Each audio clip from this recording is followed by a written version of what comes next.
আসসালামু আলাইকুম রহমতুল্লাহি ওয়া বারাকাতুহু। প্রিয় শিক্ষার্থীরা, আজকে আমরা এসপি হাইব্রিডাইজেশনের দুটি গুরুত্বপূর্ণ যৌগের সংকরায়ন সম্পর্কে জানব।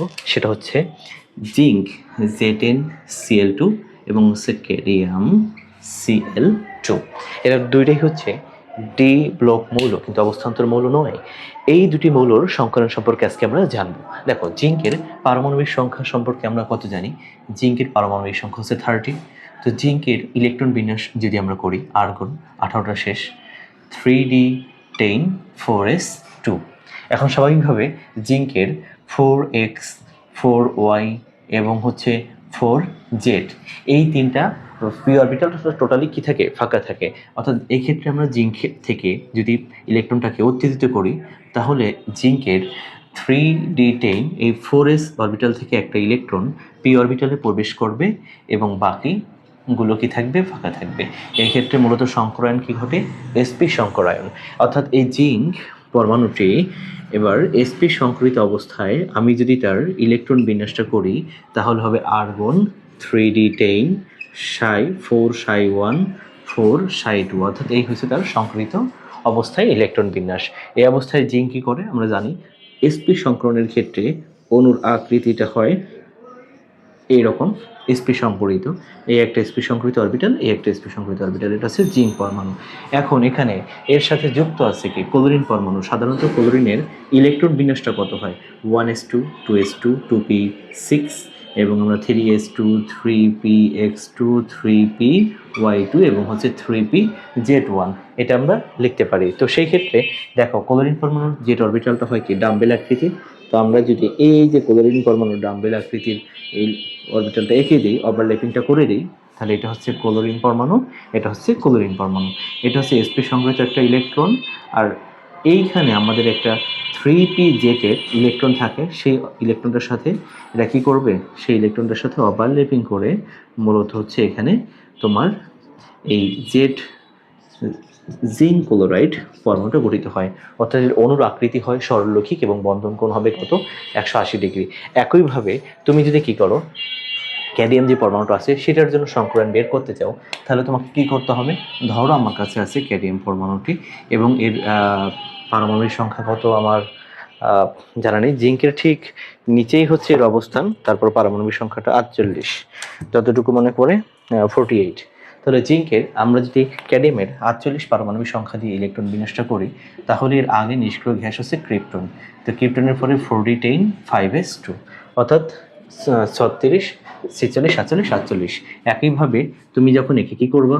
উত্তেজিত করবা, তখন এই ক্রিপ্টনের 4d, আমি আর পুরোটা আঁকলাম না, 5s1 আর একটা ইলেকট্রন কোথায় প্রবেশ করবে? 5px1 প্রবেশ করবে। একইভাবে এসপি সংকরায়ন ঘটবে এবং এসপি সংকরায়ন ঘটলে ওই অণুর আকৃতি আগের মতোই তোমার গিয়ে ডাবল ডাম্বেল আকৃতির বলতে দুটা মিলিত হবে। এখানে একটা ছোটো করে লোভ থাকবে আর ক্লোরিন পরমাণুটা এই পাশ থেকে এসে যুক্ত হবে। অর্থাৎ জিঙ্ক ক্লোরাইড এবং ক্যাডিয়াম ক্লোরাইডের তোমার গিয়ে ইলেকট্রন ক্যাডিয়ামের যে দুইটা সংকরায়ন, দুইটা অণুর সংকরণ হবে sp2 এবং তাদের গঠন প্রকৃতি অনেকটা একই রকম। অর্থাৎ এস থেকে একটা ইলেকট্রন পি অরবিটালে প্রবেশ করে এবং এই একটা এস আর একটা পি অরবিটাল মিলিত হয়ে sp সংকরায়ন ঘটে এবং অণুর আকৃতি হয় সরলরৈখিক, বন্ধন কোণ হবে 180 ডিগ্রি। ইনশাআল্লাহ পরবর্তী ক্লাসে আমরা কার্বনের যতগুলো অক্সাইড রয়েছে বা কার্বনের যতগুলো যৌগ রয়েছে, যেমন ধরো হাইড্রোজেন সায়ানাইড, তারপর এখানে কার্বন থাকে, কার্বন ডাইঅক্সাইড, তারপরে তোমার গিয়ে কার্বন মনোঅক্সাইড, তারপর হচ্ছে কার্বন সাব অক্সাইড C3O2, এই ধরনের যতগুলো যৌগ রয়েছে আমরা নেক্সট ক্লাসে ইনশাল্লাহ, তারপর ইথাইন, প্রোপাইন, বিউটাইন, এই অ্যালকাইনের ক্ষেত্রে জৈব যৌগের, তারপরে তোমার বিভিন্ন অ্যানায়ন, এই সকল যত ধরনের যৌগ আছে বা বিভিন্ন ধরনের জটিল যৌগ যাদেরই এসপি সংকরায়ন ঘটে, আমরা ইনশাল্লাহ পরবর্তী ক্লাসগুলোতে এসপি সংকরায়ন প্রত্যেকটি উদাহরণ সম্পর্কে জানবো। আজকে এই পর্যন্তই। তোমাদের সামনে বোর্ড পরীক্ষা, আর যারা অবশ্যই ইন্টারমিডিয়েট ফার্স্ট ইয়ার থেকে এবার সেকেন্ড ইয়ারে উঠবা, তাদের জন্য আমার স্পেশাল জৈব যৌগের কোর্স শুরু হবে তোমাদের জুলাইয়ের সম্ভবত 1 তারিখ থেকে। মানে তোমাদের যারা মাদারীপুরে আসো, ফার্স্ট ইয়ার শেষ হলেই তোমাদের পরীক্ষা শেষ হবে সম্ভবত 4 বা 5 তারিখ। সম্ভবত 10 তারিখ থেকে অর্গানিক কেমিস্ট্রির ব্যাচ শুরু হবে। তোমরা যারা অর্গানিক 9-10 এ পড়েছো, 9-10 এ খুব ইজি মনে হতো। ইনশাল্লাহ যদি আমার কোর্সে ভর্তি হও বা এখানে অফলাইন ব্যাচে আসো, অর্গানিক তোমাদের কাছে আহ, কোনো সময় মনে হয় না কঠিন লাগবে যদি আমার সাথে অর্গানিক শেষ করতে পারো। তোমাদের প্রত্যেকটা বিক্রিয়ার মেকানিজম, কিভাবে বিক্রিয়াটি ঘটে, এবং আমরা বেসিক থেকে অ্যাডভান্স লেভেলের নামকরণ সবগুলো বিষয়ে জানবো। তুমি যদি জৈব যৌগটা নিখুঁত শুধু মুখস্থের ওপর ভিত্তি করেই ভালো করতে চাও, তাহলে তোমার কাছে অনেক কঠিন মনে হবে।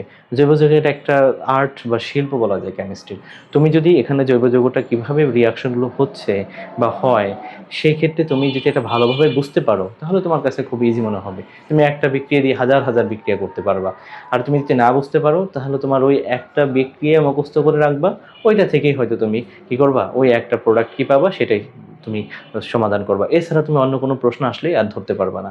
এর জন্য শুরু থেকেই জৈব যৌগের প্রস্তুতি যদি গোছানো থাকে, তাহলে তুমি অবশ্যই জৈব যৌগের বস হতে পারবা। আর যদি জৈব যৌগের বস হতে চাও, তাহলে ফার্স্ট ইয়ার স্টুডেন্ট যারা আছো, তারা অবশ্যই জুলাইয়ের 10 তারিখের থেকে আমার ব্যাচ শুরু হবে জৈব যৌগের উপরে।